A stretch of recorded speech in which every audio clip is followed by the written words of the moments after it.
Let's go out to Akron, Ohio, and talk to Andrew. What's up, Andrew? Hey, John. How you doing? Partying, man. That's not true. I'm at work. What are you doing? I'm finishing up some notes for my work.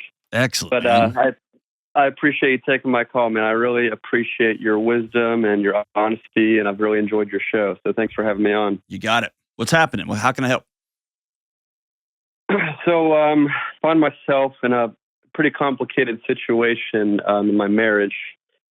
Been married almost 4 years now, and my wife has struggled with a lot of addiction, and there has been a pretty significant amount of manipulation and deception that's taken place over the last, really the entire course of our marriage. What's her addiction of choice? Yeah, it's so she struggles with an eating disorder. So I guess maybe not your traditional like drug or alcohol addiction, but to the point where she's chosen to manipulate myself and just situations and deceive me in order for it to manifest and to take on binge purge behaviors and restrictive behaviors and things. So she's been in and out of inpatient, outpatient therapy. We've done counseling, marriage counseling, and unfortunately, it's just the patterns have continued to take place. So my question to you is, about 3 or 4 months ago, just after kind of realizing things were still as bad as they always have been, I started really struggling myself with just panic attacks and some pretty severe depression, anxiety, just feeling so trapped by the situation, to the point where, I've made some boundaries that were crossed, and I had her move back in with her parents. And so we're at a point now where... What were those boundaries? In limbo. What were those boundaries? So unfortunately, one of the only objective measures for growth and for both of us to, really have a full picture of where she's at is weight, and just kind of measures of honesty, checking in each day, making sure that everything she's saying and doing is consistent with, what we're seeing as far as like her weight, and just was continuing to lose weight and kind of stay like underweight. And so despite, telling me everything was going fine and she was doing all the right things, was still just kind of seeing that objective measurement. Hopefully that makes sense. Yeah. Yeah. So you kicked her out and she went to live with her parents? Yep. She's with her parents now. So she's been there for the last 2 months, and there's just, she's very frustrated and angry with me because she wants me to move toward her and build back trust. But at this point, trust is not only damaged, it's gone, it's out the window. And so I'm just struggling to survive myself at this point. I'm actually an ER doc, and I'm struggling even at work sometimes to stay focused just because it's just a constant thing on my mind, Mm-hmm. And so I'm trying to figure out how can I guard my own heart and my own mental health, while the trauma is still kind of continuing to happen, even though she's telling me that it's not, or she's telling me that she's different, even though I'm still seeing objective behaviors taking place that make me pretty assured that they are still happening. So you're a medical doctor? I am, yeah. Okay, I can have a little bit different conversation with you than I might with just like a dad who's a roofer, or a husband who's a roofer or something. Sure.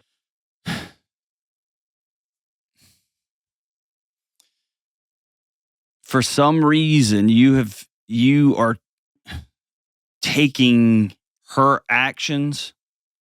Let me say it this way: you're holding her accountable for the results of an illness, and you're making them very behavioral in a way, and then you're taking her behavior personally.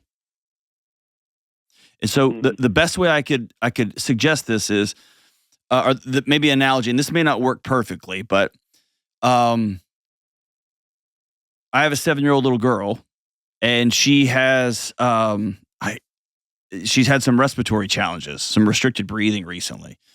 And for a couple of nights in a row, she came into me and my wife's room at 3 a.m. sick, exhausted, coughing from what felt like from her guts, and unable to breathe. And we're having to run through breathing treatments and stuff, which is not normal for her. Right. But she continued to come to the one safe place. And what I didn't do was get really pissed at her for coughing, because that's a function of her challenges with her lungs. And so you've got a wife with a significant mental health disorder. And the seeds of this are planted long before y'all got together. Right. And you have two people who are all about control, and you're exerting it in different ways. You have a very intellectual control, and she has a very emotional control. And she's going to pull you using that, and you're going to try to pull her back using intellect. And so you get in this strange dance. But you're getting really pissed that she's coughing.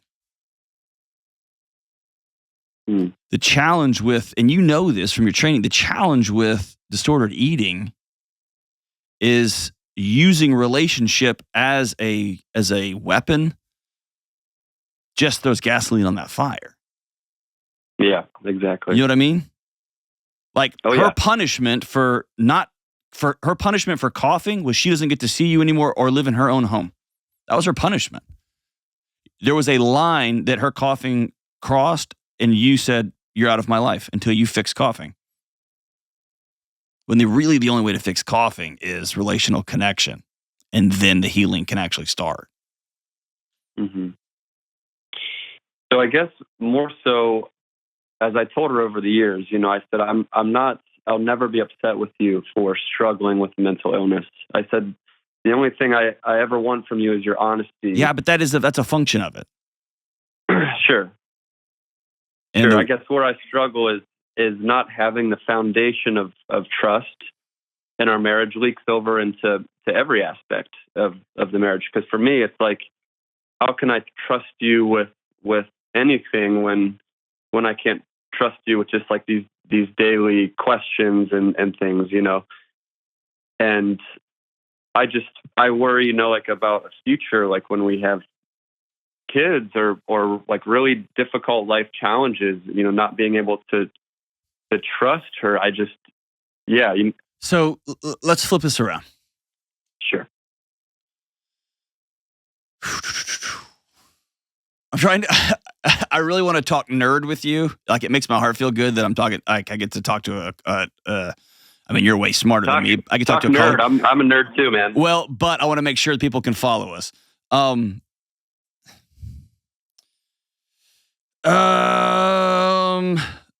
me say it like this. It sounds like you are treating her as a patient. And the difference is you get to weigh her in and check her blood and her blood pressure every minute of every day.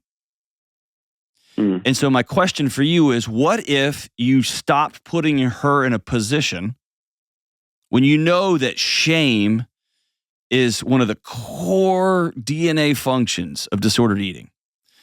Sure. Not putting her in a position to have to lie. It's the same thing I tell parents. If you know your kid took the cookie, you know it, you see chocolate on their face, start there.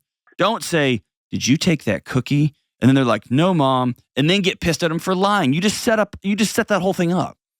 Just sit down and go, "Hey, you have chocolate on your face. You took one of the cookies I told you not to, and I'm gonna have to hold you accountable for this action." Don't add something to it. So, is there a way that she becomes your wife and not your patient? Because you're creating a world that somebody with her particular mental health disorder, and if you've listened to this show, you know it's rare that I say that. I'm almost always saying it's a context, not an excuse, right? Just because you have anxiety and you may have a GAD diagnostic, whatever, you still got to tell the truth, right? This is the core function of this is hiding in shame. It's part of the loop, man. And so what if instead of saying, did you eat today? Did you purge today? Did you do this today? You just held her hand and said, I'm so happy to see you. Mm-hmm. How can I love you today? If you tried that for 30 days, I might be out to lunch, man. But I almost am willing to bet that her parasympathetic system could finally kick in. She could breathe. Yeah. So I do got to tell you, I mean, we've been almost 4 years now. We've been married, and I knew about this, pretty soon after we got married because she was just obviously losing weight. Didn't have a period for a year and a half. Mm-hmm. I mean, got to the point where she was down to 80 pounds, and it was dangerous, medically dangerous. Absolutely. And throughout that whole time, I had a lot of people in my life saying like, "Hey, man, this is bad. Like, I think you should get out." And I defended her tooth and nail and just said, "This is my wife. This is our lot." And that was, I mean, I'm not just trying to blow smoke here. I mean, that was my approach. Was no matter what, like, there's going to be grace. There's going to be love. Like, I'm going to encourage her. And I think. But are you showing grace and love the way that you know how, or the way she needs it? Well, I guess that's a good question. I mean, the whole weighing thing didn't happen until she came back from treatment, because that's kind of how they were. And again, I know I'm not in that role of a counselor or a dietitian, but like that's kind of how they were continuing to monitor her progress. And I didn't know what to do. I mean, I saw her continue to lose weight. Oh, I'm with you, dude. I'm terrified for you. You know this as well as I do. For people listening, this is, last I looked, it was the number one. It's the most lethal mental health disorder there is. Yeah. Yeah. This is a scary, scary thing. And to see someone you love wither away to 80 pounds, I mean, that's terrifying. So yeah, I don't want you to hear me in no shape, form, or fashion. Is this your fault? Am I blaming you? Mm-hmm. Maybe here's an analogy that will work. My dad was a homicide detective. He's a trained question asker. He also was the hostage negotiator for the SWAT team. So if somebody had a bomb or somebody was going to jump off a building, they called my dad in. And he's got a very disarming, funny. I learned the way I approach life from him. Okay. Mm-hmm. And they told him during training, you cannot bring this skill set to your home because you'll melt your kids. Mm. And one of the most raw, honest conversations we ever had was several years ago when he looked at me and said, I don't think I did a good job. And I remember being a kid feeling like I was getting interrogated for, did I finish raking the yard? It was an intensity to it and a directionness to it. You see what I'm saying? It was the professional skill set that he had, and he's just trying to get to the bottom of it. And he said, man, I don't think I did a good job of not bringing that home. I think you kids wore the brunt of that. So what I'm suggesting to you is, I don't think she needs another physician at her house. She needs someone that just loves. Mm-hmm. And let me tell you this. If you are done in this marriage, have the courage to be done in this marriage. Because you can get dangerously close to wanting to be done with this and then looking for every possible way to make this, the ending of this, her fault. Yeah. If you leave, that's a choice you make. Have the courage to stand up and make that choice. Yeah. Are you done? Getting pretty close, I think, to be honest. Okay. Just feeling pretty just spent, like I have nothing left. Do you have somebody else? No. Okay. Yeah. But I appreciate that. It makes a lot of sense, John. So what's your next move? Is she still down at 80 pounds? No, she's not. She's closer to a healthy weight at this point. I mean, has not progressed over the past year. What would she need to do for you to actually? Let me give you this analogy. And if you've ever listened to the show, you've heard me say this, and I'm just going to say it again for everybody. Yeah. The marriage you thought you would have 4 or 5 years in is not what has happened, right? Mm-hmm. the woman you married in many ways is different than the person you thought you married, and probably vice versa. Yeah. The goal now isn't to try to get back. The goal now isn't to try to remember when.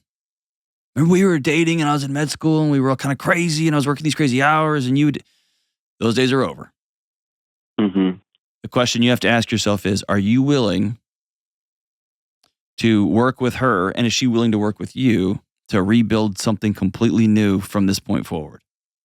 Because that's really your only option. It's that, or we both walk away. Right. Yep. Yeah, I certainly realize it's not about trying to get back to what we thought was, because, I mean, in reality, that never was, you know? Yes. And so, how long has she struggled with this? Well, I think a lot longer than I realized, and it got really severe after we got married. But I think she had some tendencies of disordered eating even back in high school.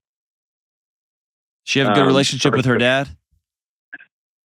I do. No. Does she? Does she? She does. She does. Yeah. He's always kind of been yeah. I mean, they've always been really close. I don't think he really opens up a whole lot with her, but do you? He's supportive. With her dad? No, with her. I'm sorry. Do I have a good relationship with her? Do you open up to her? Oh, yeah. Okay. Yeah. Okay. I mean, at this point, the last few times we've talked, I've just been a blubbering mess. So there's not a whole lot hidden at this point. Good. I mean, I hate to tell you this, but that's the only way this thing survives is if you are all in. Yeah. And all in, not trying to be the reserved ER physician that says you have some insert big fancy name, but it's the one that sits down and holds a patient's hand and said, "I'm so sorry." Mm-hmm. That's the guy she needs. Mm-hmm. The husband that says, not the clinician that is like, "Well, you're up 2.3% in body weight," and she needs the guy that says, "I miss my wife." Mm-hmm. And that's not even going to guarantee it, because she may not, quote unquote, miss her husband. Yeah. I think the question moving forward is, what is it going to take? What standards, if you will, standards is a bad word, is a bad way to say that, but what would she have to do? What needs do you need met? How can she love you? And vice versa, how can you love her? And so maybe that's the path, if there is one, forward. If there's some sort of trial, move back in for 30 days. Every single day, how can I love you today? I'm not going to ask you any questions. I'm not going to put you on any I'm not going to judge anything. I'm not going to investigate you. I'm not going to run blood panels on you. You're not my patient. You're my wife. How can I love you today? And you get to say what you need to be loved. You get to say that out loud too. And y'all get to work together. And man, I'm sorry that the woman you love is sick. That breaks my heart. She's in Scaryville. But if she's stable over a year, maybe we're on the right path. Because I've seen that healing too. Thank you for loving her. Remember, she's the woman I love, not my patient. She's the woman I committed everything to. She's not a client.